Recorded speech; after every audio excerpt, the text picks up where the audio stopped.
अभिनव, अभिनव बेटा भाग जा यहाँ से, नहीं तो ये लोग तुझे भी मार डालेंगे।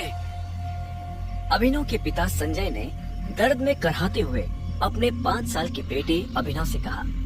उनके हाथ में गोली लगी थी। अभिनव और संजय रात के अंधेरे में एक पतली सी गली में छुपे हुए थे।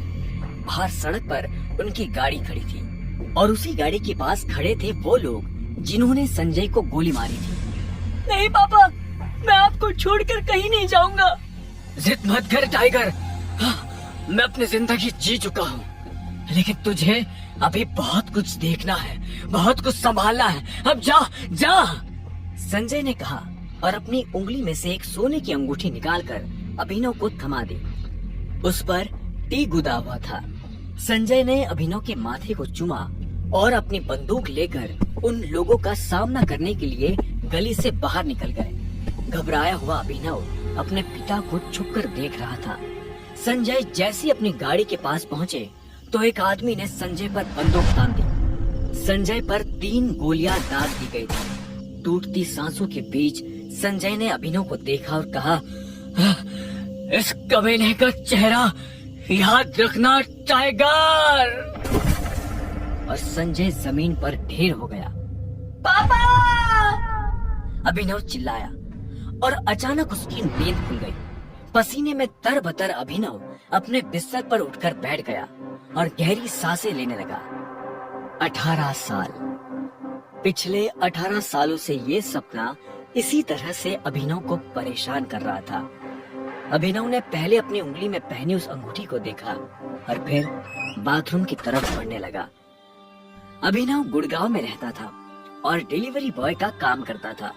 हालांकि इस काम में उसका मन नहीं लगता था, लेकिन अनाथ आश्रम से निकलने के बाद उसके पास ये करने के अलावा और कोई चारा नहीं था। 18 साल की उम्र में अनाथ आश्रम से निकलने के बाद उसने अपना खर्च खुद उठाना शुरू कर दिया था। उसकी जिंदगी में बस एक ही खुशी थी, उसकी गर्लफ्रेंड वैभवी। जब भी वो वैभवी को देखता तो अपने सारे दुख भूल जाता था। और आज तो वैभवी का जन्मदिन था, इसीलिए अभिनव जल्द से जल्द उससे मिलना चाहता था। भैया, ये केक कितने का है? शाम को जब अभिनव ने अपना काम खत्म किया तो वो एक बेकरी पर आ गया था। 600। अच्छा, और ये पेस्ट्री? 60।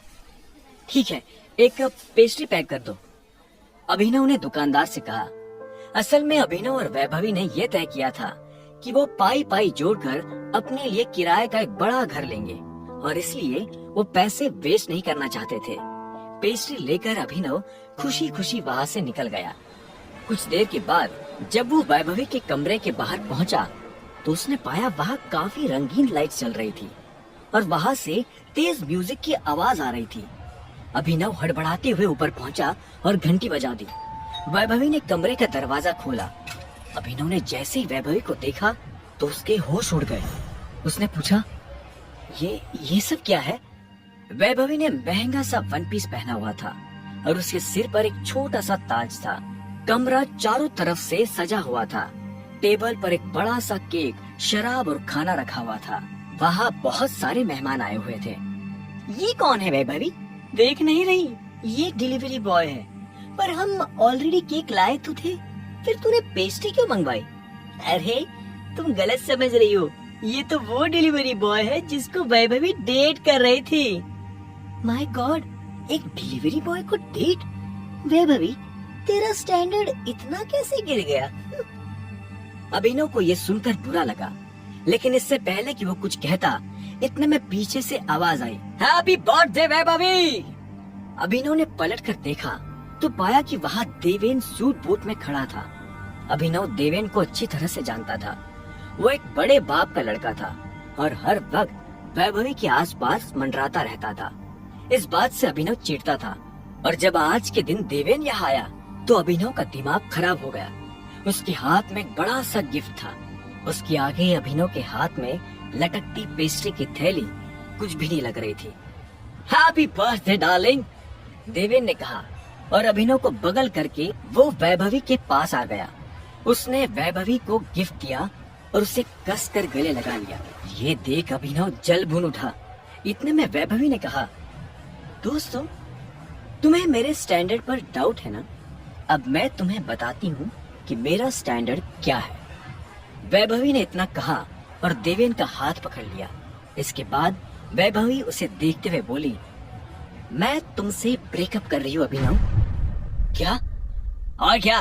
अबे कब तक बेचारी तेरे जैसे गरीब के साथ आधी पेस्ट्री खाती रहेगी, नहीं डार्लिंग? इतना कहते ही देवेन ने वैभवी के गालों को चूम लिया। अभिनव की आंखें फटी की फटी रह गई। उसने पेस्ट्री की थैली फेंक दी और देवेन की नाक पर एक जोरदार मुक्का जड़ दिया। साले, तेरी इतनी हिम्मत! देवेन जैसे ही अभिनव को मारने के लिए आगे आया, इतने में अभिनव ने उसके पेट में एक लात मारी और वैभवी की तरफ देखकर बोला, ये तुमने ठीक नहीं किया वैभवी। और अभिनव वहाँ से निकल गया। वो उन दोनों की शक्ल अब और नहीं देखना चाहता था। उसकी आंखों में आंसू थे और उसका दिल जोरों से दुख रहा था। वो एक बड़े से होटल के सामने फुटपाथ पर ही शराब पीने बैठ गया था। हर घूंट के साथ उसकी आंखों के सामने वो दृश्य आ रहा था जिसमें वैभवी देवेन के गालों को चूम रही थी। हर घूंट के साथ उसके दिल का दर्द और बढ़ते जा रहा था। यह तुमने ठीक नहीं किया वैभवी, यह तुमने ठीक नहीं किया। नशे में धुत अभिनव ने शराब की आखिरी बोतल सड़क पर फोड़ते हुए कहा। उसे चक्कर आ रहे थे और वो गश खाकर वही सड़क पर लेट गया। उसका दिल तो बुरी तरह से टूट गया था, लेकिन उसके लिए ये रात यही खत्म नहीं होने वाली थी। उधर जब अभिनव सड़क पर बेहोश हो गया था, तब इधर सनी सिंह अपनी गाड़ी में बैठा बेचैन हो रहा था। सनी सिंह की बहन अनन्या सिंह उसके गले का कांटा बन गई थी। सनी अपने दादा हरदेव पाल सिंह की नजर में आने के लिए और अनन्या को रास्ते से हटाने के लिए कुछ भी कर सकता था, और आज वो अपनी गाड़ी में अपने आदमियों के साथ निकल पड़ा था अपनी बहन को सबक सिखाने के लिए। इधर कुछ देर के बाद अभिनव के बगल से सनी सिंह की महंगी सी गाड़ी गुजरी। जैसे ही सनी की नजर अभिनव पर पड़ी तो उसने गाड़ी रुकवाई और नीचे उतरकर अभिनव के पास चला गया। वो अभिनव को मुस्कुराते हुए देख रहा था। सनी के आदमी भी उसके पीछे उतरे। उनमें से एक ने हिचकिचाते हुए कहा, बॉस, ये हमारे पास टाइम नहीं है। सुबह होने से पहले अगर हमने इसे अनन्या के कमरे में नहीं डाला तो हमें दोबारा इस काम को करने का मौका नहीं मिलेगा। सनी ने कहा और अभिनव को गाड़ी में डालने का इशारा कर दिया। उन्होंने अभिनव को गाड़ी में डाला और वहाँ से रवाना हो गए। कुछ देर के बाद सनी की गाड़ी एक बड़े से होटल के बाहर आकर खड़ी हो गई। सनी ने अपने आदमियों से कहा, इसके पैंट उतारो और रूम नंबर 409 में ले चलो। सनी के आदमी अभिनव को उठाकर सीधा रूम नंबर 409 में घुसे और उन्होंने अभिनव को बहुत आहिस्ते से उस बिस्तर पर लेटा दिया। वहाँ पहले से सनी की बहन अनन्या लेटी हुई थी। सुबह जब अभिनव की करवट बदली तो उसका हाथ एक नर्म हाथ से टकरा गया। अभिनव की नींद टूटी और उसने देखा कि वो एक अनजान लड़की के बगल में बिना पैंट के लेटा हुआ था। इधर अनन्या की भी नींद खुल गई। अपने आप को इस हाल में पाया तो गुस्से में अभिनव के गाल पर एक जोरदार थप्पड़ मार बोली, ये तुमने मेरे साथ क्या किया? कौन हो तुम और मेरे कमरे में कैसे आए? और ये तुमने पैंट क्यों नहीं पहनी है? अनन्या ने खींचते हुए कहा। अभिनव को कुछ समझ नहीं आ रहा था, फिर भी उसने कोशिश की और बोला, वो मैं। इतने में अनन्या के कमरे का दरवाजा खुला और सनी अपने आदमियों के साथ अंदर आ गया। शेम ऑन यू बहना, मुझे तो पहले से तुम्हारे कैरेक्टर पर डाउट था। मैंने कितनी बार दादाजी को समझाया पर वो हर बार बोले नहीं, मेरी अनन्या ऐसा नहीं कर सकती। इसलिए मैंने उन्हें अपनी पोती की रंगरलियों का लाइव टेलीकास्ट दिखाने के लिए यही बुला लिया। सनी के मुंह से दादाजी का नाम सुन अनन्या घबरा गई। वो हाथ जोड़ बोली, भाई मुझे सच में नहीं पता क्या हुआ, कैसे हुआ। मैं तो इस लड़के तक को पहली बार देख रही हूँ। मैं भी, और हम दोनों के बीच ऐसा कुछ नहीं हुआ है जैसा। इससे पहले कि अभिनव सफाई देता, अनन्या और सनी के दादा हरदेव पाल सिंह कमरे में पहुंच चुके थे। उनके पहनावे से समझ आ रहा था कि वो बहुत अमीर आदमी थे। अनन्या को इस हाल में देख उनकी आंखें गुस्से में लाल हो गई थी। मुझे तुमसे ये उम्मीद नहीं थी। दादाजी, जैसा आप समझ रहे हैं वैसा बिल्कुल नहीं है। अनन्या, तुम्हें अच्छी तरह से पता था नियम क्या है, फिर भी तुमने उसे तोड़ दिया। और तो जब अभिनव की नजर हरदेव से मिली तो उसे लगा वो अपनी आंखों के सामने मौत देख रहा है। हरदेव उसके पास आए और बोले, तू मेरी पोती के साथ सोया था ना? हमारे परिवार के कानून के हिसाब से आज से तू सिंह परिवार का दामाद है। क्या? लेकिन हम दोनों के बीच तो कुछ हुआ ही नहीं। अच्छा। हरदेव ने तीखी नजरों से अभिनव के पैरों को देखा। उसने पैंट नहीं पहनी थी। ये देख हरदेव ने अभिनव को घूरा और अपने आदमियों से बोला, मारो साले को। इससे पहले कि अभिनव कुछ समझता, हरदेव के आदमियों ने उसे मारना शुरू कर दिया था। अभिनव हरदेव की उम्र का लिहाज कर रहा था, इसलिए उसने अपने आप को रोक लिया था। कुछ देर के बाद हरदेव ने अपने आदमियों को रुकने का इशारा किया और अनन्या की तरफ देखते हुए कहा, अनन्या, इसे हॉस्पिटल भेजना ताकि शाम को ये अकरम की पार्टी में आने के लिए तैयार हो जाए। याद रखना, मुझे शाम को अकरम की पार्टी में तुम्हारे साथ ये जरूर नजर आना चाहिए। इतना कहते ही हरदेव गुस्से में वहाँ से निकल गया। उसके पीछे सनी भी अनन्या को चिढ़ाने के लिए मुस्कुराते हुए वहाँ से निकल गया। अभिनव डर से करहा रहा था। अनन्या उसके पास आई और बोली, तुमने मेरी पूरी जिंदगी बर्बाद कर दी। क्यों? अभिनव के पास इस सवाल का कोई जवाब नहीं था। अनन्या का ड्राइवर उसी की गाड़ी से अभिनव को पहले हॉस्पिटल ले गया और उसके बाद उसे घर छोड़ दिया। वहाँ जाकर अभिनव शाम को होने वाली पार्टी के लिए तैयार होने लगा। उसे हरदेव और उसके आदमियों का डर नहीं था। वो बस अनन्या की मुश्किलें और नहीं बढ़ाना चाहता था। अभिनव के पास ले देकर अपने पापा का सिर्फ एक ब्लेजर था। उसे पहन अभिनव अनन्या के घर जाने के लिए निकल पड़ा। अभिनव का अंदाज सही था। अनन्या का घर काफी बड़ा था। वो एक अमीर परिवार की लड़की थी। अनन्या गाड़ी में बैठी और दोनों पार्टी के लिए निकल पड़े। उसकी आंखों में दिख रहा था कि वो अभिनव से कितनी नफरत करती थी। अभिनव भी पार्टी में इतने बड़े लोगों के बीच जाने से घबरा रहा था। उसी घबराहट में उसने कब अपने पापा की अंगूठी को उंगली में गोल गोल घुमाना शुरू कर दिया, उसे पता ही नहीं चला। जब वो लोग अकरम के घर के बाहर पहुँचे तो अंदर जाने से पहले अनन्या ने अभिनव से पूछा, इस अंगूठी को उतार दो प्लीज, ये काफी गंदी है। अभिनव ने अनन्या को घूरते हुए देखा और बोला, सॉरी, लेकिन ये अंगूठी मेरा सब कुछ है। अनन्या खिंच गई और अंदर बढ़ने लगी। अभिनव भी उसके पीछे पीछे चलता जा रहा था। अकरम का घर किले जैसा था, जिसके चारों तरफ बाउंसर्स बंदूकें लिए खड़े थे। जैसे ही अनन्या और अभिनव अंदर आए तो इतने में उसकी नजर देवेन से टकरा गई। अबे तू यहाँ क्या कर रहा है बे साले? देवेन ने पूछा। He is my husband, Ananya ने कहा। अनन्या, तुम पागल हो गई हो क्या? इस फटीचर में ऐसा क्या देखा जो इससे शादी कर ली? देवेन के मुंह से अभिनव को ये सुन गुस्सा आ गया। जुबान संभाल कर बात कर देवेन, नहीं तो क्या कर लेगा? हैं? देवेन भी तैश में आ गया। अभिनव उसके ऊपर हाथ उठाने ही वाला था कि इतने में उन दोनों का झगड़ा देख पार्टी का ऑर्गेनाइजर अकरम वहाँ पहुँच चुका था। उसने कहा, क्या हो रहा है यहाँ? अकरम सर, देखिए ना इस आदमी को, ये क्रिमिनल है और जबरदस्ती आपकी पार्टी में घुस आया है। देवेन के कहने पर अकरम ने अभिनव को ऊपर से नीचे तक देखा और बोला, कौन हो तुम? यहाँ कैसे आए? ये मेरे हस्बैंड है, अनन्या ने अपनी शर्म छुपाते हुए कहा। अकरम को विश्वास नहीं हुआ। उसने अभिनव से कहा, तुम यहाँ इनवाइटेड नहीं हो। इससे पहले कि मैं पुलिस को बुलाऊं, चले जाओ यहाँ से।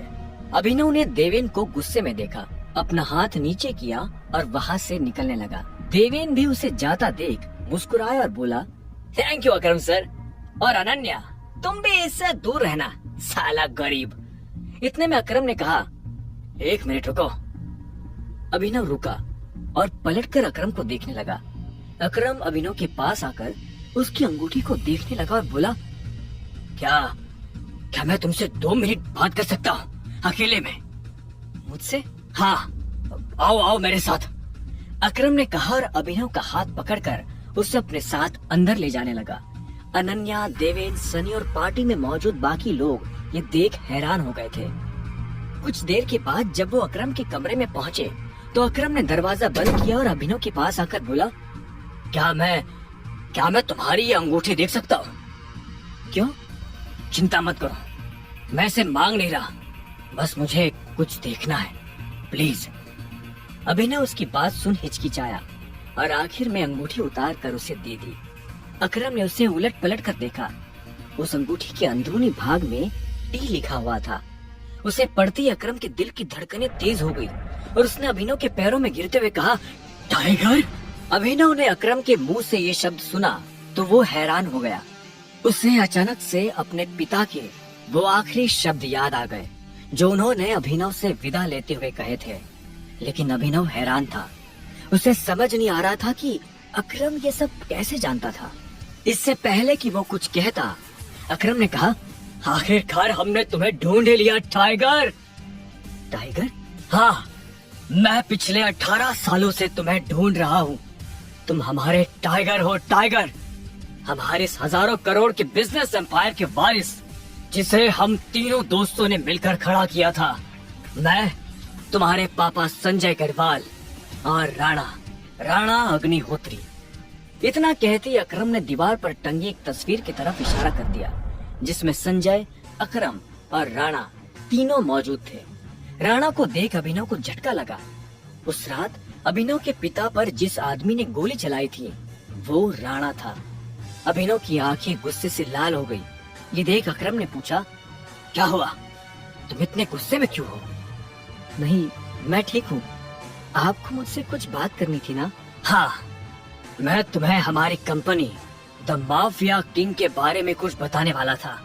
हम तीनों ने मिलकर द माफिया किंग को खड़ा किया था, जिसके नाम से पॉलिटिशियंस, सेलिब्रिटी और इस देश का बड़े से बड़ा आदमी कांपता था। पर तुम्हारे पापा के जाने के बाद सब बिखर गया।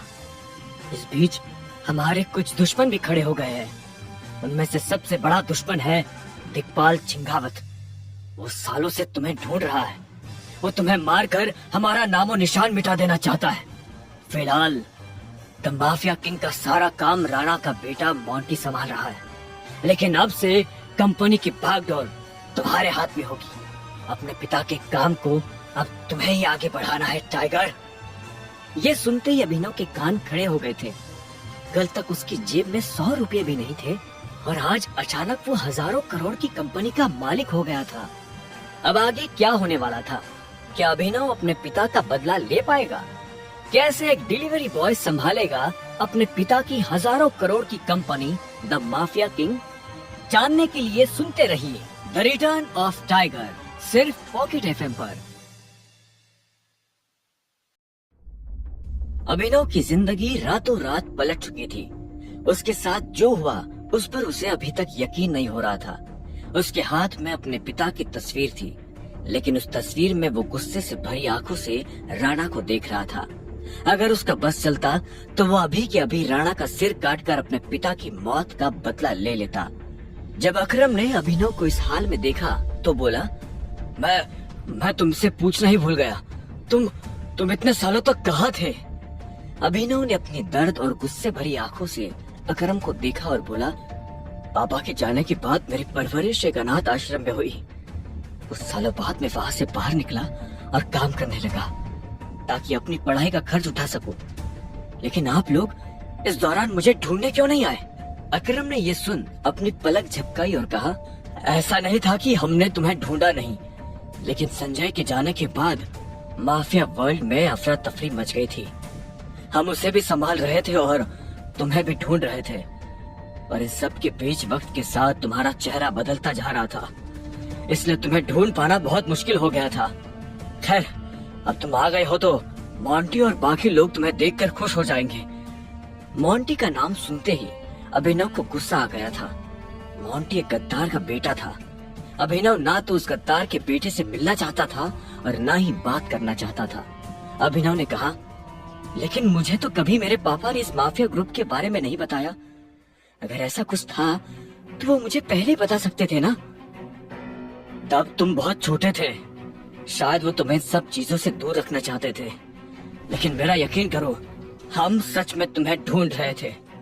और अब तुमसे मिलने के बाद मुरझाया हुआ द माफिया किंग फिर से जिंदा हो जाएगा। इतना कहकर अकरम कमरे में रखी एक टेबल की तरफ बढ़ने लगा था। इधर अभिनव के मन में कई सारे सवाल उठ रहे थे। उसे समझ नहीं आ रहा था कि राणा का राज अकरम और बाकी लोगों को पता क्यों नहीं चला और क्यों एक गद्दार का बेटा अभिनव की गद्दी पर बैठा हुआ था। इससे पहले कि अभिनव अपने आप को कोई जवाब दे पाता, अकरम उसके पास आया और उसने अभिनव को 50 करोड़ रुपए का एक चेक थमा दिया। इसे रख लो, जब तक तुम वापस टाइगर की पोजीशन पे नहीं आ जाते तब तक तुम्हें इसकी जरूरत पड़ने वाली है। अभिनव ने अकरम के हाथ से चेक लिया और उसे देखने लगा। उसकी जिंदगी पलट तो गई थी, लेकिन अभी भी ऐसे कई सवाल थे जिनके जवाब उसे नहीं मिले थे। इसके बाद अभिनव और अकरम उस कमरे से बाहर निकलने लगे। अकरम ने जाते हुए कहा, तुम्हारी असली पहचान के बारे में किसी को भी खबर नहीं लगनी चाहिए, इसलिए जैसे जीते आ रहे थे वैसे ही जीते रहना। अभिनव ने हाँ में सिर हिलाया और दोनों कमरे से बाहर आ गए। इधर अनन्या चिंता भरी आंखों से उस कमरे के दरवाजे को देख रही थी जिसमें अभिनव और अकरम थे। वो ये जानने के लिए बेताब थी कि उन दोनों के बीच अंदर क्या बात हो रही थी और अभिनव को आने में इतनी देर क्यों लग रही थी। इतने में देवेन ने हंसते हुए कहा, लगता है इस अभिनव को अपनी ही दवा चखने को मिल गई। इस पर सनी ने कहा, कितने दुख की बात है ना? बेचारा मरने से पहले अपनी बीवी के साथ ऐश भी नहीं कर पाया। ये सुन अनन्या को झटका लगा। वो जानती थी कि अकरम के लिए किसी को मारना कोई बड़ी बात नहीं थी। अकरम सर इन जैसे गटर के चूहों को बर्दाश्त नहीं करते हैं, वो उन्हें साफ कर देते हैं। ये भी बचने वाला नहीं है।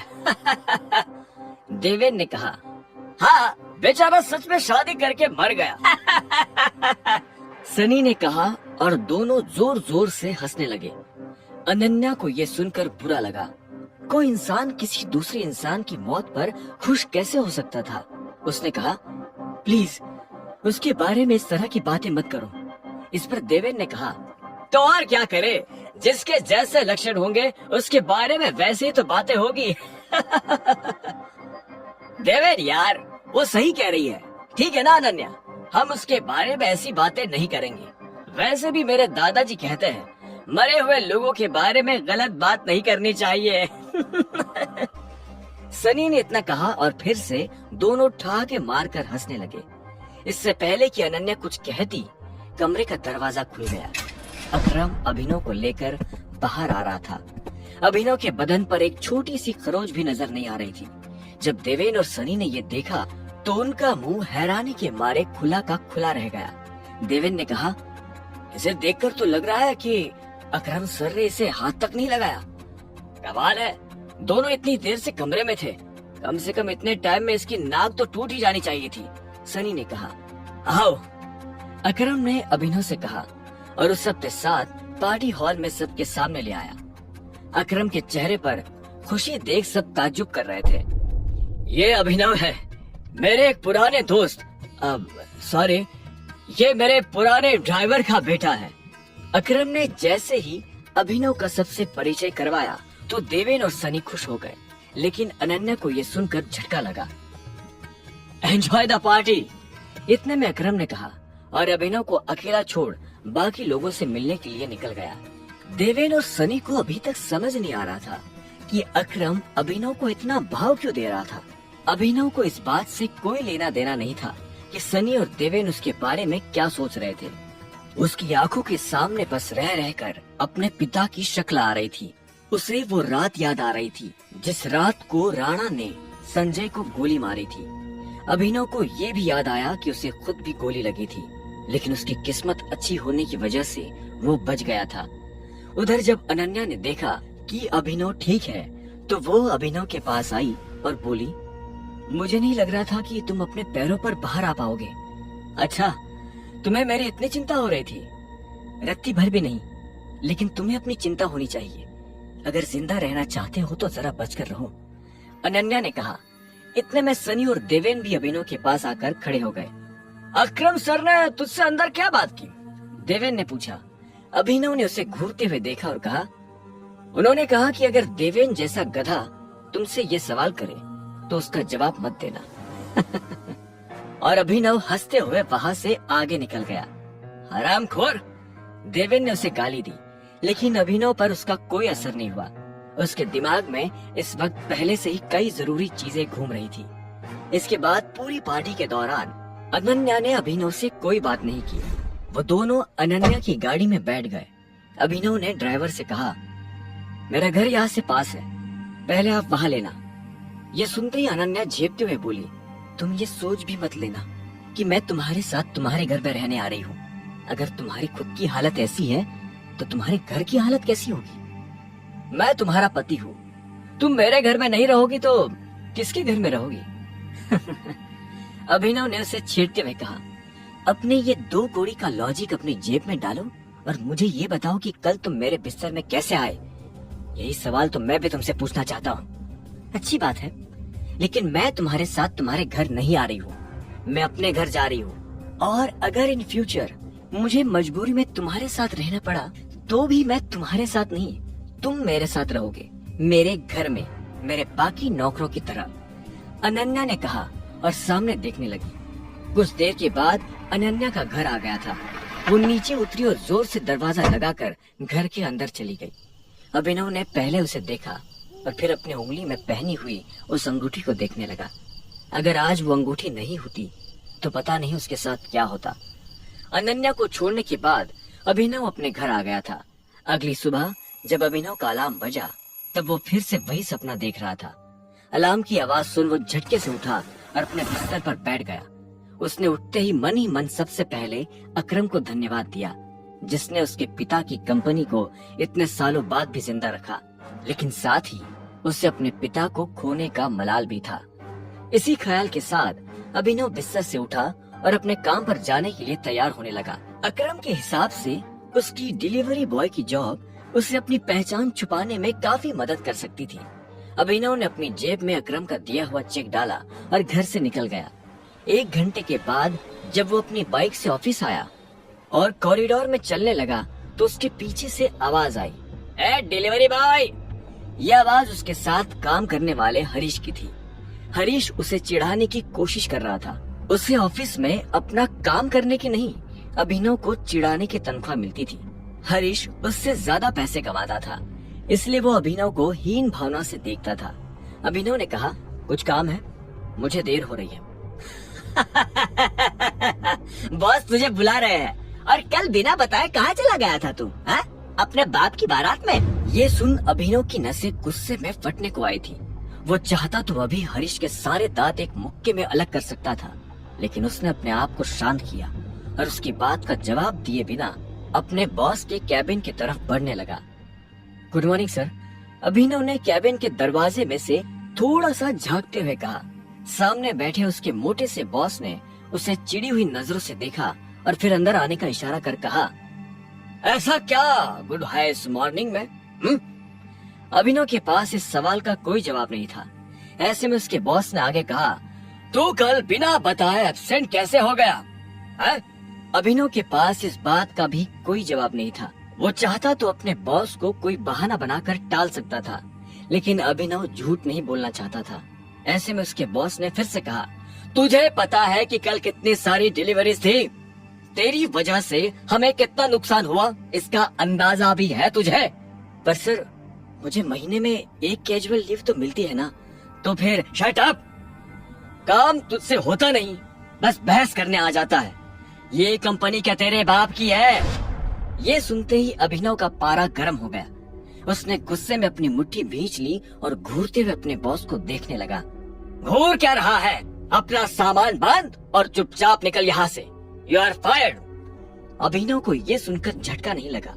असल में वो जानता था कि उसके साथ ऐसा कुछ बहुत जल्दी हो सकता था।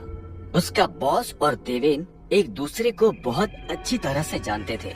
कल पार्टी में अभिनव ने देवेन को जिस तरह से जवाब दिया, उससे उसे समझ आ गया था कि आज नहीं तो कल ये होकर रहेगा।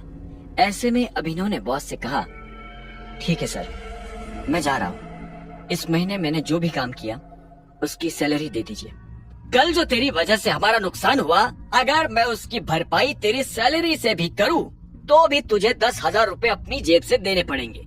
शुक्र मना, मैं वो नहीं मांग रहा हूँ। अब निकल यहाँ से। ये आप क्या बोल रहे हैं सर? मैंने पूरे महीने काम किया है, एक दिन नहीं आया तो आपका 25,000 का नुकसान हो गया। मैं तब तक यहाँ से नहीं जाऊंगा जब तक मुझे मेरी सैलरी नहीं मिल जाती।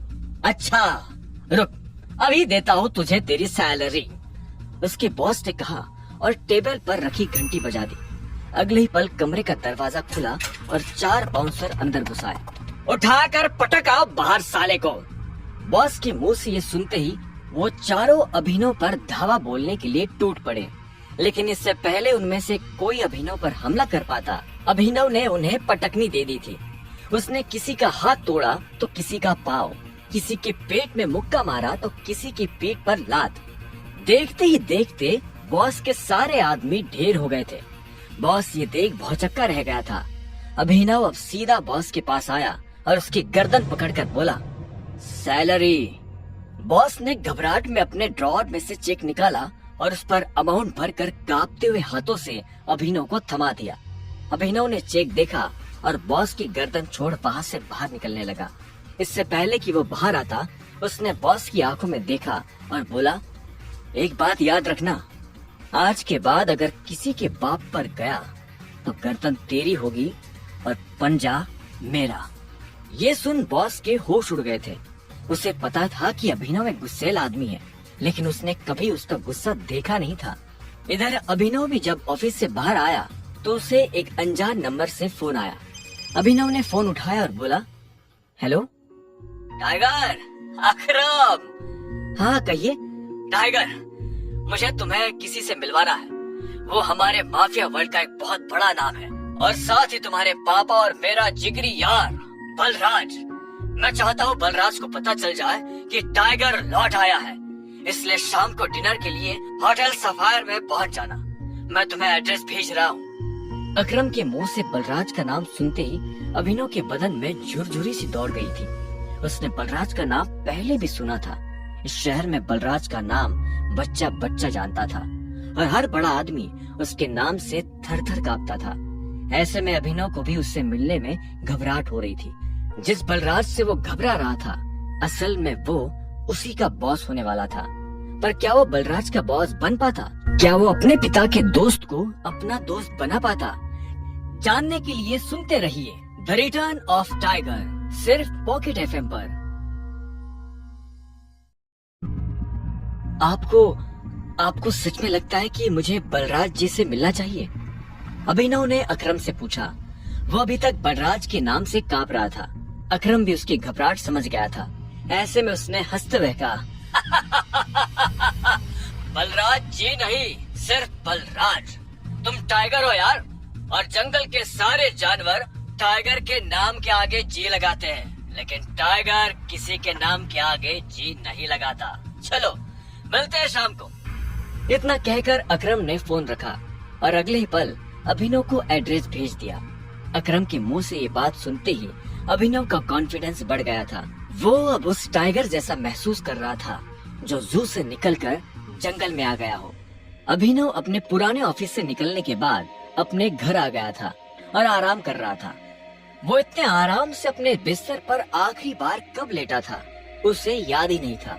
वो बड़ी एक्साइटमेंट के साथ कमरे के दरवाजे की तरफ देख रहा था। इतने में घर की घंटी बजी और बाहर से आवाज आई, पिज्जा डिलीवरी। ये आवाज सुनते ही अभिनव के चेहरे पर मुस्कान आ गई। वो उठा, उसने दरवाजा खोला और डिलीवरी बॉय को पैसे देकर उससे पिज्जा ले लिया। सर, ऑर्डर सिर्फ 500 का था, आपने मुझे 1000 क्यों दिए? तुम डिलीवरी वाले बहुत मेहनत करते हो दोस्त, इसलिए 500 रुपए तुम्हारी टिप। अभिनव ने जवाब में मुस्कुराते हुए कहा। ये सुनकर डिलीवरी बॉय भी खुश हो गया और मुस्कुराते हुए वहाँ से निकल गया। इधर अभिनव उस पिज्जा बॉक्स को ध्यान से देख रहा था। उसे याद नहीं आ रहा था कि उसने आखिरी बार पिज्जा कब खाया था।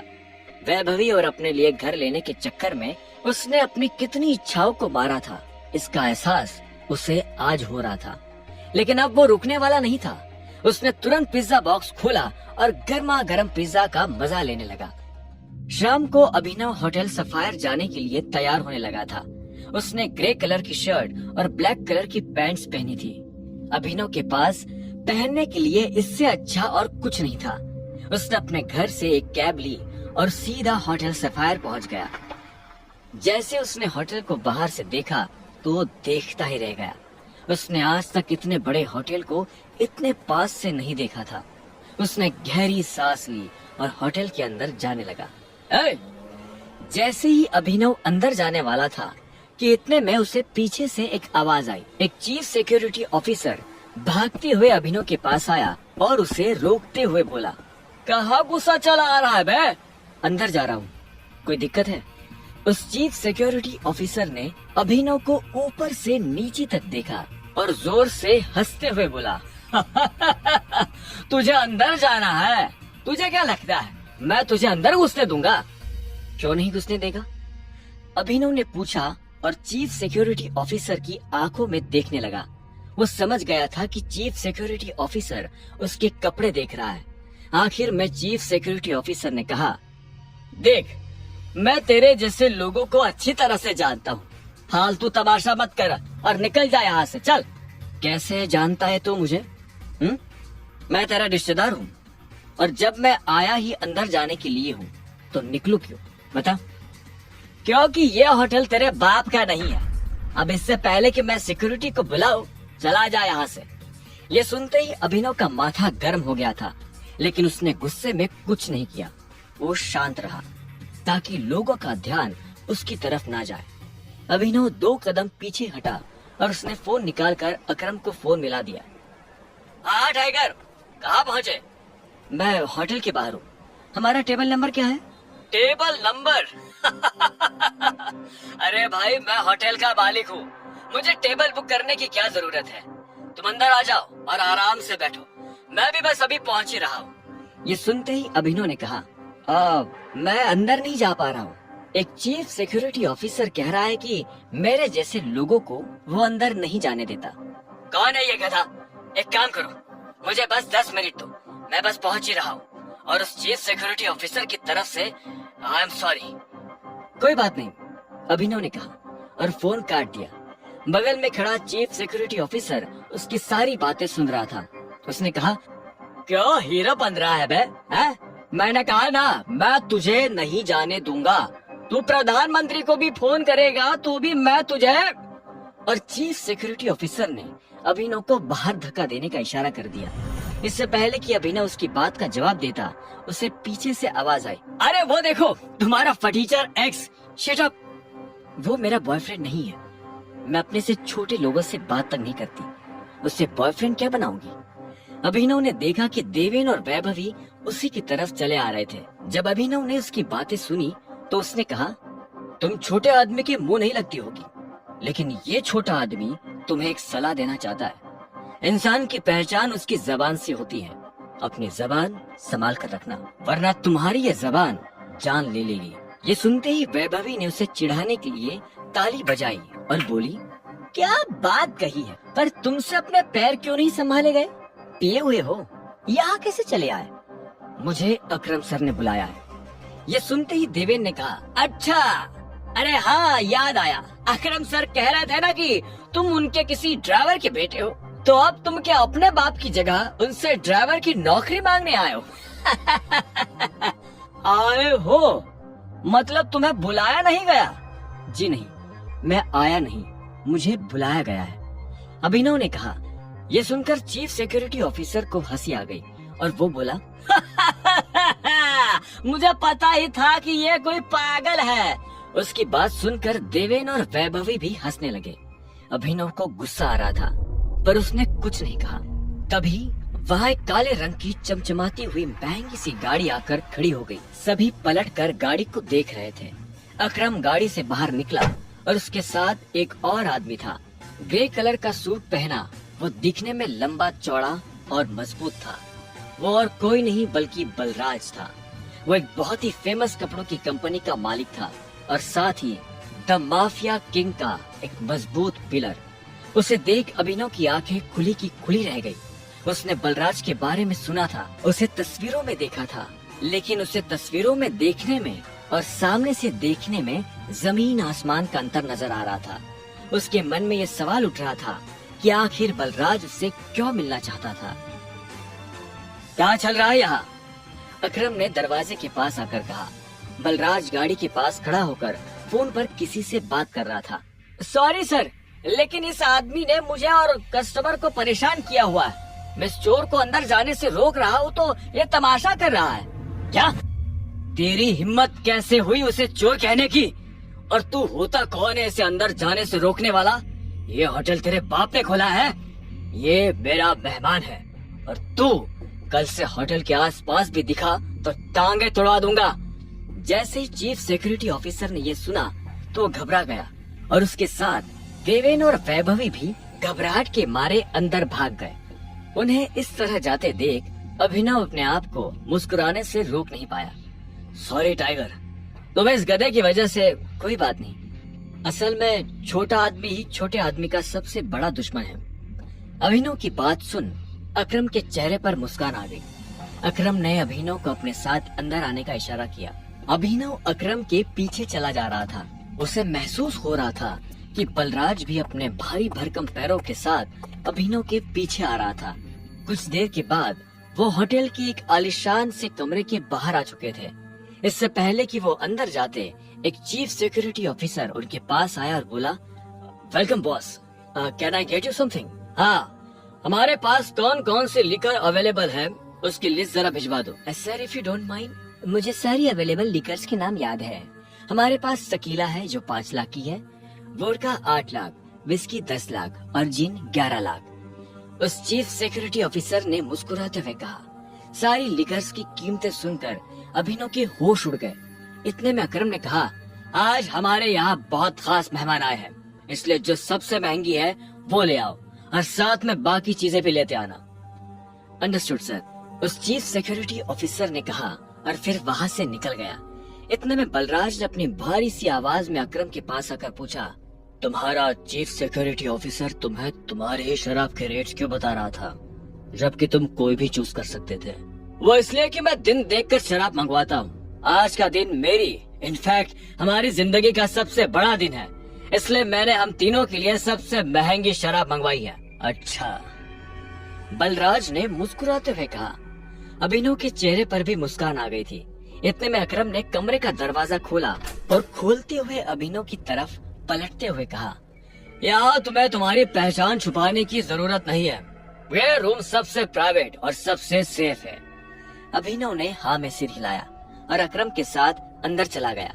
वो एक आलीशान कमरा था जिसमें एक राउंड टेबल लगी थी और उसके आसपास कुर्सियां लगी हुई थी। कमरे की छत पर झूमर टंगा हुआ था। वो तीनों कुर्सियों पर बैठ गए। तब अभिनव बलराज को बहुत ध्यान से देख रहा था। इतने में अकरम ने बलराज से कहा, मैंने तुम्हें एक बहुत ही जरूरी खबर देने के लिए यहाँ बुलाया है। हमें संजय का बेटा टाइगर मिल गया है, लेकिन वो अभी अंडर कवर है, इसलिए मैं तुम्हें उससे बाहर नहीं मिलवा सकता था। अकरम के इतना कहते ही 2 चीफ सिक्योरिटी ऑफिसर अंदर आए और उन्होंने वाइन और बाकी चीजें टेबल पर रख दी। Anything else sir? Chief security officer ने पूछा। अकरम ने ना में सिर हिलाया और उन दोनों को जाने का इशारा कर दिया। दोनों चीफ सिक्योरिटी ऑफिसर वहाँ से निकल चुके थे। इधर बलराज ने बोतल उठाई और अपना ग्लास भरना शुरू कर दिया। बलराज ने बोतल वापस रखी, एक नजर अभिनव को देखा और बोला, तो टाइगर यही है? बलराज ने कहा और ग्लास अपने होठों से लगा लिया। वो ग्लास में से पैनी नजरों से अभिनव का चेहरा देख रहा था। हाँ, यही है हमारा टाइगर। मैं चाहता था कि ये हमारी टीम के बड़े और भारी मेंबर्स से मिले। एक बार सबसे मिलने के बाद हमें जिस तरफ बढ़ना है उस तरफ टाइगर ही हमें लीड करेगा। सॉरी अकरम, लेकिन मुझे थोड़ी हंसी आ रही है। माफ करना दोस्त, पर सारी बातें तुम कर रहे हो। हमारा टाइगर गूंगा है क्या?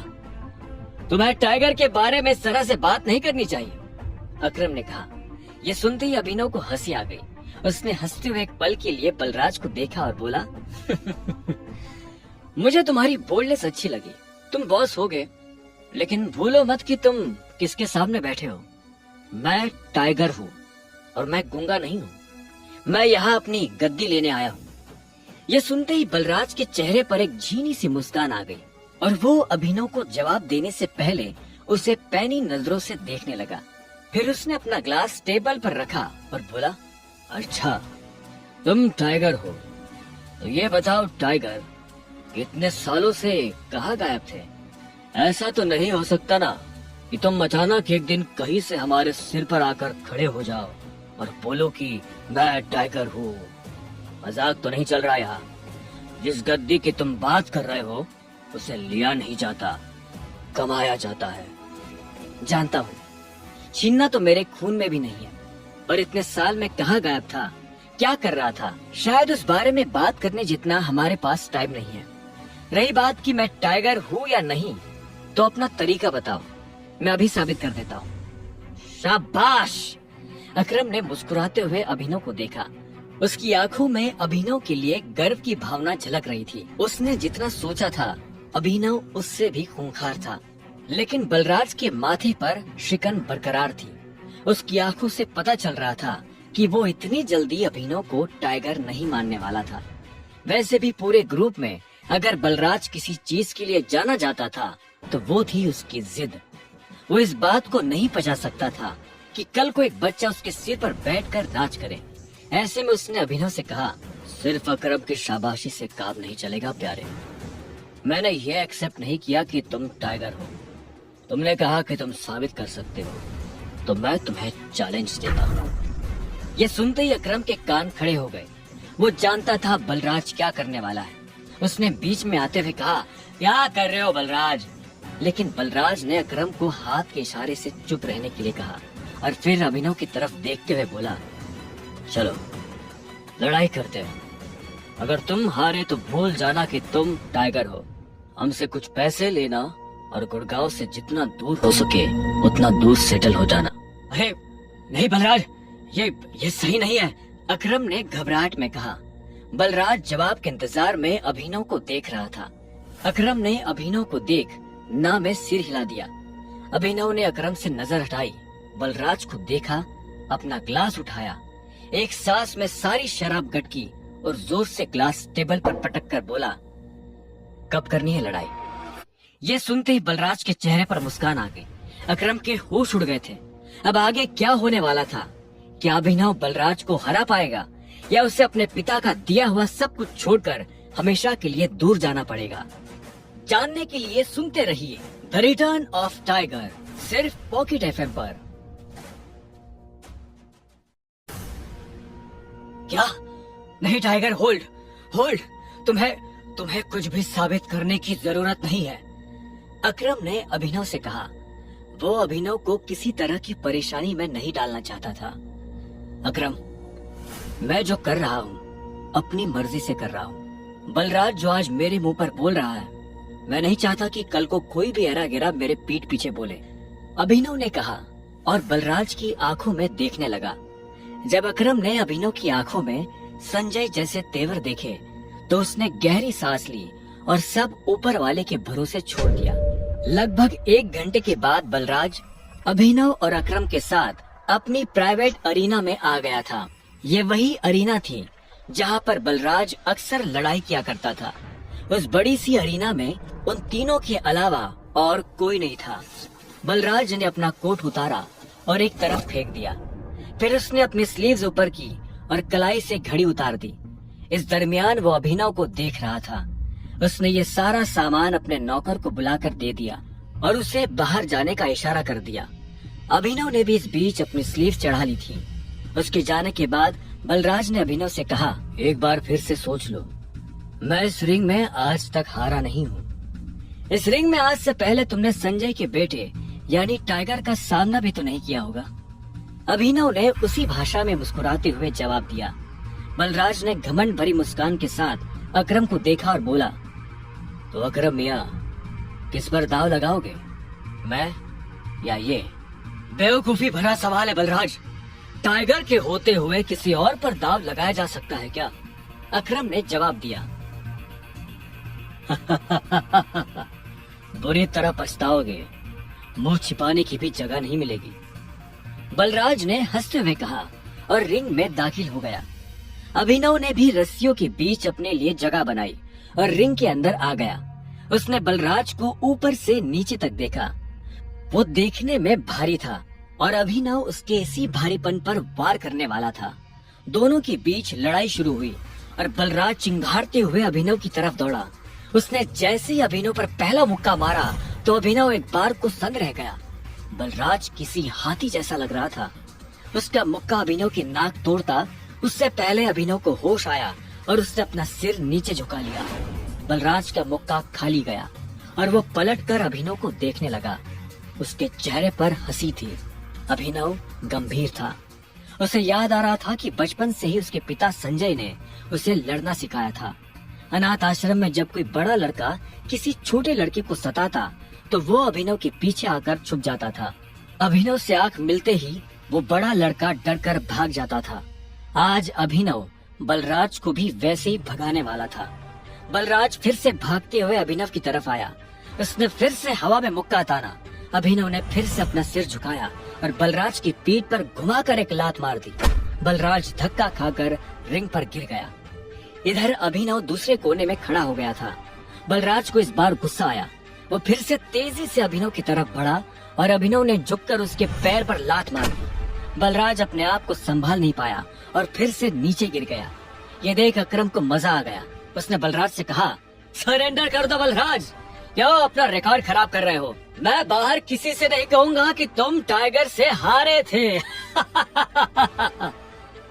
बलराज ने गुस्से में फर्श पर अपना हाथ मारा और झटके से खड़ा हो गया। इसके बाद उसने एक के बाद एक अभिनव पर मुक्के बरसाना शुरू कर दिए।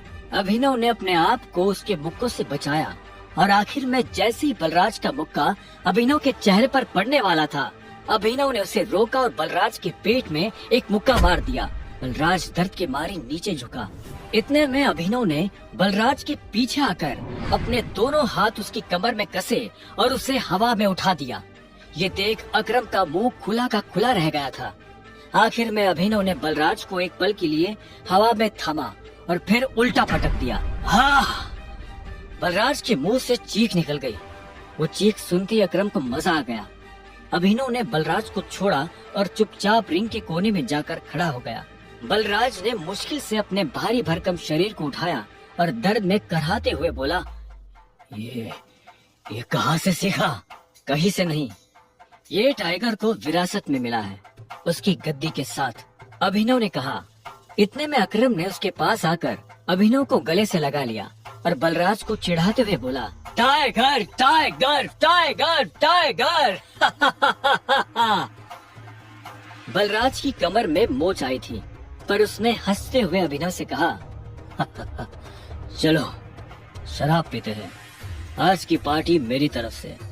इस बात पर अकरम ने कहा, ऐसे नहीं, ऐसे पूछो कि टाइगर, क्या आप मेरे साथ शराब पीना पसंद करेंगे? हाँ, क्या आप मेरे साथ शराब पीना पसंद करेंगे मेरे टाइगर? बलराज ने कहा और अभिनव के सामने नीचे झुक गया। अभिनव ने मुस्कुराते हुए बलराज को उसके कंधे से पकड़कर ऊपर उठाया और बोला, क्यों नहीं। ठीक इसी वक्त अभिनव का फोन बज उठा। उसने देखा अनन्या का फोन था। हाँ अनन्या, मेरे मम्मी पापा वापस आ गए हैं। जो कुछ भी हुआ उसके बारे में उन्हें पता चल चुका है। वो तुमसे मिलना चाहते हैं। तुम अभी के अभी मेरे दादाजी वाले घर आओ। अनन्या ने फरमान जारी करते हुए कहा।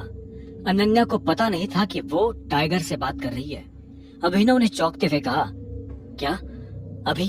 हाँ, इतना हैरान होने की जरूरत नहीं है, जो किया है उससे अब भुगतो। अनन्या ने इतना कहते ही फोन काट दिया। अभिनव ने फोन जेब में डाला। इतने में अकरम उसके पास आया और बोला, क्या हुआ, सब ठीक है? हाँ अकरम, सॉरी बलराज, लेकिन मैं तुम्हारे साथ नहीं आ पाऊंगा। मुझे अभी अपने ससुराल जाना पड़ेगा। मेरे सास ससुर आए हुए हैं। ससुराल? तुमने शादी कब की? बलराज ने चौंकते हुए कहा। लंबी कहानी है, फिर कभी बताऊंगा, अभिनव ने जवाब दिया। बलराज ने आगे कहा, वैसे अकरम, हमें मोंटी को बुलाकर बता देना चाहिए कि नहीं, अभी नहीं। जब तक चीजें साफ नहीं हो जाती तब तक किसी को भी भनक नहीं लगनी चाहिए कि टाइगर लौट आया है। मोंटी जो कर रहा है उसे करने दो, अकरम ने कहा। इतने में अभिनव ने कहा, चलो मैं निकलता हूँ। अकरम, तुम्हें याद है ना, मुझे कल से एक नई नौकरी। हाँ हाँ, तुम कल ऑफिस आ जाओ, मैं अपने सेक्रेटरी को बोल दूंगा, तुम्हारा काम हो जाएगा। ये सुन अभिनव ने अकरम और बलराज से हाथ मिलाया और वो बाहर आ गया। उसने अपने जाने के लिए कैब बुक कर ली थी। जैसे ही वो कैब में बैठने वाला था कि इतने में अकरम भागते हुए उसकी तरफ बढ़ने लगा। अभिनव ने देखा उसके हाथ में कुछ था। इतने में अकरम पास आया और उसने एक छोटा सा बैग अभिनव को थमा दिया। इसमें क्या है? वही शराब जो हमने होटल में पी थी। अपने सास ससुर को पिलाना। उनकी पुश्तों ने भी कभी इतनी महंगी शराब नहीं पी होगी। अकरम ने कहा और इस बात पर दोनों हंस पड़े। आखिर में अभिनव ने कहा, इन सब के लिए थैंक यू सो मच। और तुम्हें भी वापस आकर हमारी उम्मीदें जिंदा करने के लिए, अकरम ने कहा। अभिनव मुस्कुराया और वहाँ से निकल गया। उसे पूरे रास्ते ये घबराहट हो रही थी कि आखिर अनन्या के माँ बाप उसे देखकर कैसे रिएक्ट करेंगे। वो उनसे पहली बार मिलने जा रहा था। ये सोचकर ही उसकी हथेलियों में पसीना आने लगा था। कुछ देर के बाद गाड़ी अनन्या के घर के बाहर आकर रुकी। अभिनव नीचे उतरा और गहरी सांसें लेते हुए घर के अंदर पहुंच गया। उसने देखा कि अनन्या के माता पिता यानी शर्मिला और राजीव सोफे पर बैठे हुए थे। वो उन्हें देखते ही पहचान गया था। वो दोनों भी अभिनव को अंदर आते हुए देख रहे थे। अभिनव जितने अच्छे से मुस्कुरा सकता था वो उतने अच्छे से मुस्कुरा रहा था। नमस्ते मम्मी जी। नमस्ते पापा जी। ये मैं आपके लिए लाया था, अभिनव ने हिचकिचाते हुए कहा और बोतल उन दोनों की तरफ बढ़ा दी। शर्मिला ने अभिनव को देखते ही अपना मुंह फेर लिया था, लेकिन राजीव की नजर जैसे ही बोतल पर पड़ी तो उसने तुरंत अभिनव के हाथ से बोतल ले ली। क्या बात है, ये तो काफी महंगी लग रही है। माय गॉड, क्या खुशबू है, देखो, राजीव ने कहा और बोतल शर्मिला की तरफ बढ़ा दी। शर्मिला ने उसे झटके से दूर किया और बोली, क्या तुम भी? मुझे तो लगता है कि ये कहीं से बोतल चोरी करके लाया होगा। तुम्हें लगता है कि इसके जैसा आदमी इतनी महंगी शराब अफोर्ड कर पाएगा? अभिनव के पास उसकी इस बात का कोई जवाब नहीं था। इतने में शर्मिला अपनी जगह से खड़ी हुई और बोली, और तुम ये क्या लेकर आए हो? हमारी बेटी के साथ जबरदस्ती करने के बाद हमें रिश्वत देना चाहते हो, और वो भी चोरी की शराब? हाँ, ये सुन अभिनव को बुरा लगा। उसने कहा, सॉरी, लेकिन मैंने ना तो किसी के साथ कोई जबरदस्ती की है और ना ही चोरी। अच्छा, तो मेरी बेटी के साथ तुम्हारा भूत सोया था। तुमने ये सब इसलिए किया ताकि तुम मेरी बेटी की जायदाद हड़प सको, वरना कहाँ तुम और कहाँ मेरी बेटी। अभिनव को ऐसा लगा जैसे उसके सीने में किसी ने छुरा घोंप दिया हो। कोई भी उसकी बात सुनने को राजी नहीं था। हाँ, ये बात ठीक है कि वो अनन्या के साथ एक बिस्तर पर सोया था, लेकिन उसने ये सब जानबूझकर नहीं किया था। उसे खुद नहीं पता था कि वो अनन्या के कमरे में कैसे पहुंचा। अगर उसे पहले से ये सब पता होता तो वो कभी ऐसा नहीं करता। पर आखिर में अभिनव ने कोई सफाई नहीं दी। उसे पता था कि कोई फायदा नहीं होगा। शर्मिला ने गुस्से में उबलते हुए कहा, गूंगे हो, मुंह में जुबान नहीं है साले।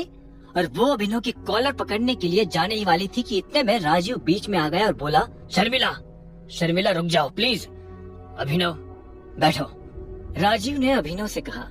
शर्मिला अभी भी गुस्से में उसे देख रही थी। अभिनव बैठा और राजीव ने आगे कहा, जो कुछ भी हुआ है उसके बारे में हमें सब कुछ पता है।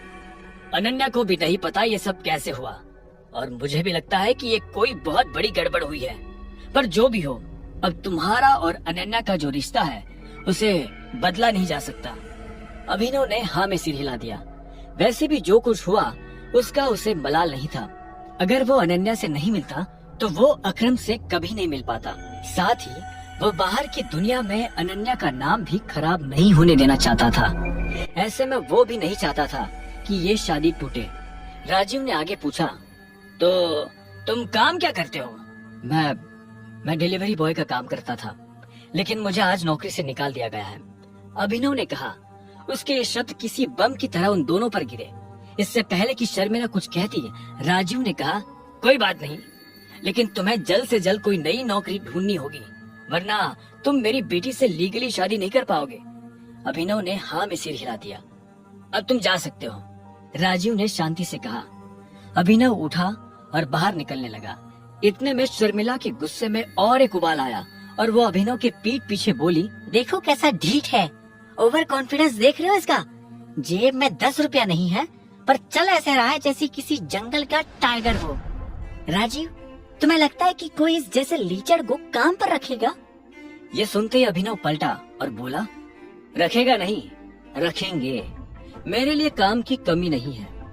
सुना तुमने? शर्मिला ने राजीव की ओर देखकर पूछा।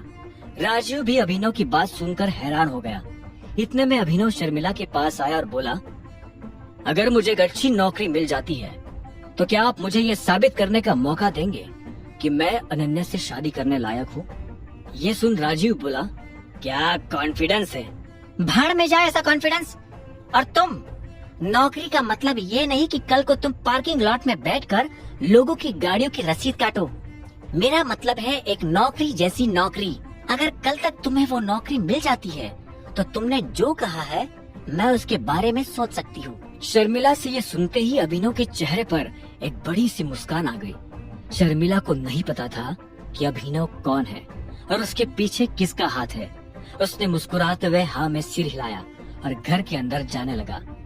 रात बहुत हो चुकी थी और उसे पता था कि इस वक्त वो अपने घर नहीं जा सकता। उसने सोचा था कि वो अनन्या के कमरे में जाकर सो जाएगा। वैसे भी अब दोनों पति पत्नी थे। ऐसे में अभिनव जैसे तैसे उस बड़े से घर में अनन्या के कमरे के बाहर पहुंच चुका था। उसने दरवाजे पर नॉक किया। कुछ सेकंड्स के बाद दरवाजा खुल गया, लेकिन जैसे ही अभिनव अंदर जाने वाला था, इतने में अनन्या ने उसके मुंह पर दरवाजा बंद कर दिया। पर अभिनव ने अपना पैर डालकर दरवाजे को बंद होने से रोक दिया था। अनन्या ने गुस्से में फिर से दरवाजा खोला और बोली, क्या है? रात हो गई है, मैं अपने घर नहीं जा सकता। मुझे सोने के लिए जगह चाहिए। तो क्या? तुमने मुझे यहाँ मम्मी पापा से मिलने के लिए बुलाया था ना, तो अब तुम जगह दो। तुम्हें क्या लगता है मैं तुम्हें फिर से अपने कमरे में आने दूंगी? तो और मैं कहाँ जाऊंगा? मुझे नहीं पता। अब अपना पैर हटाओ वरना मैं इसे तोड़ दूंगी, अनन्या ने कहा। अभिनव ने पैर नहीं हटाया। अनन्या को गुस्सा आ गया था।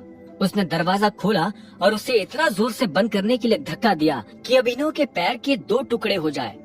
अभिनव तो पहले नहीं डरा, पर जब दरवाजा उसके पैर को छूने ही वाला था कि उसने अपना पैर पीछे खींच लिया।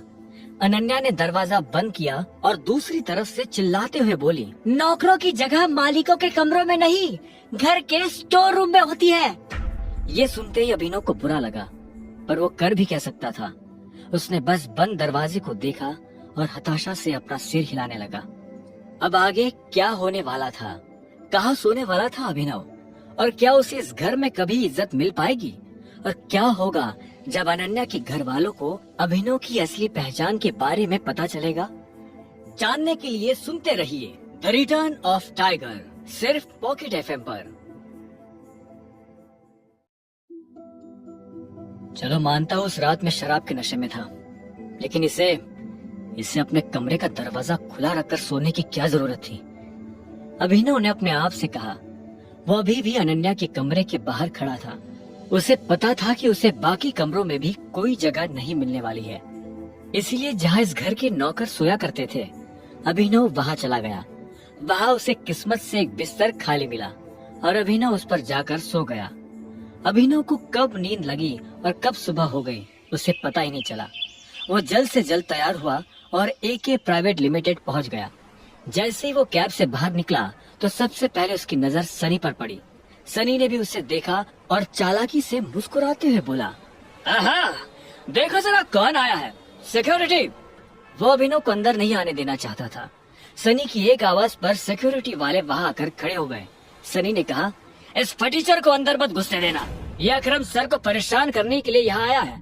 सुनते ही सिक्योरिटी वाले अभिनव का रास्ता रोककर खड़े हो गए। सनी अभिनव और सिक्योरिटी के बीच में आकर खड़ा हुआ और बोला, अभिनव, तुम्हें एक एडवाइस दूं, अपनी गरीबी को एक्सेप्ट कर लो और लाइफ में उसके हिसाब से आगे बढ़ो। तुम्हारे पिताजी अकरम सर की गाड़ी चलाते थे, तो इसका मतलब ये थोड़ी ना हुआ कि वो दोनों दोस्त थे। जब तुम्हारे पिताजी का अकरम सर के साथ घूमने से कोई फायदा नहीं हुआ, तो तुम्हें उनके आगे पीछे घूमने से क्या मिल जाएगा? सनी की बात सुन अभिनव को गुस्सा आ रहा था। वो सनी की बदतमीजी से तंग आ गया था। वो चाहता तो उसे मुक्के से जवाब दे सकता था, लेकिन उसने अपना फोन निकालना बेहतर समझा। वो अकरम को फोन मिलाने वाला था, पर इससे पहले कि वो अकरम को फोन मिला पाता, इतने में एक सुंदर सी लड़की काली स्कर्ट और सफेद शर्ट में उसकी तरफ चली आ रही थी। उसने आते ही सिक्योरिटी वालों से कहा, तुम लोग जा सकते हो, ये मेरे साथ है।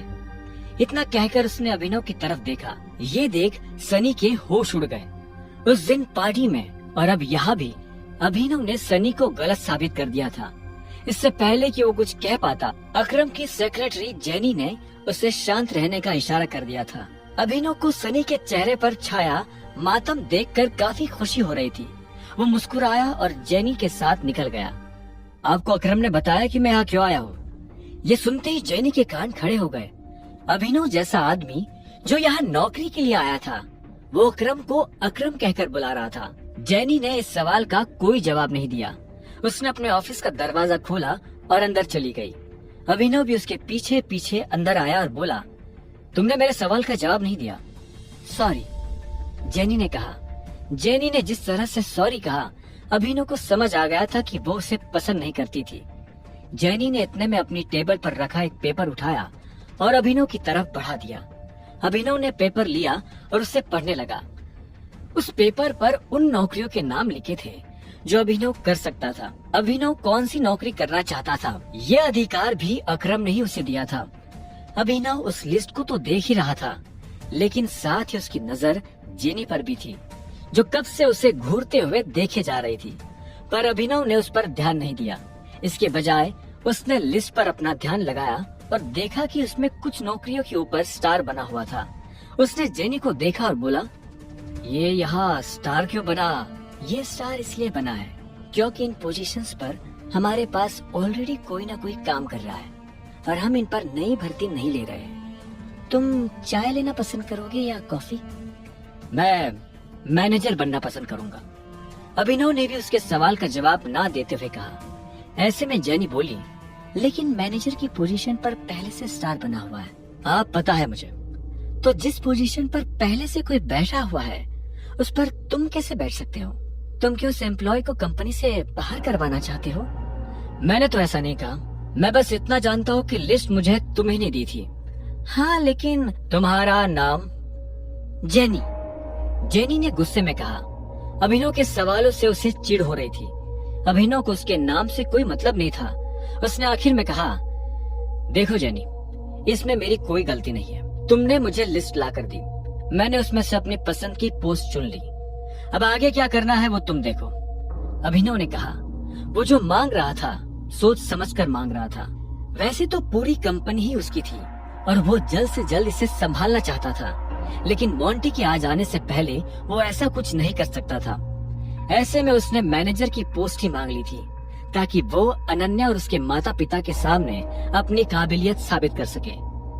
ठीक है मिस्टर अभिनव, तो अब मुझे तुम्हारे बारे में कुछ जानकारियों की जरूरत पड़ने वाली है और तुम्हारा ऑफिस कल से शुरू हो जाएगा, जेनी ने कहा।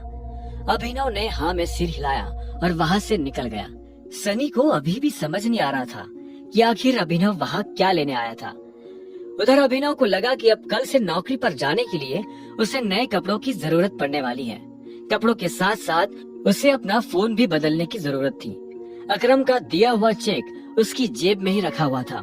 अब चौकी अनन्या के माता पिता आए हुए थे, तो उनको और हरदेव पाल को दिखाने के लिए अभिनव जानता था कि उसे उनके साथ उन्हीं के घर में रहना पड़ेगा और नौकरों के कमरे में ही सोना पड़ेगा। लेकिन वो इतनी आसानी से हार मानने वाला नहीं था। वो ये साबित कर देने वाला था कि वो इस दुनिया का सबसे बेस्ट दामाद है।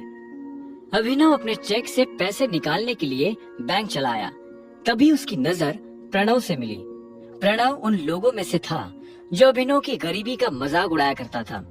जैसे उसने अभिनव को बैंक के अंदर आते हुए देखा तो बोला, अरे वाह, देखो तो कौन आया है। प्रणव खुद एक बैंकर था।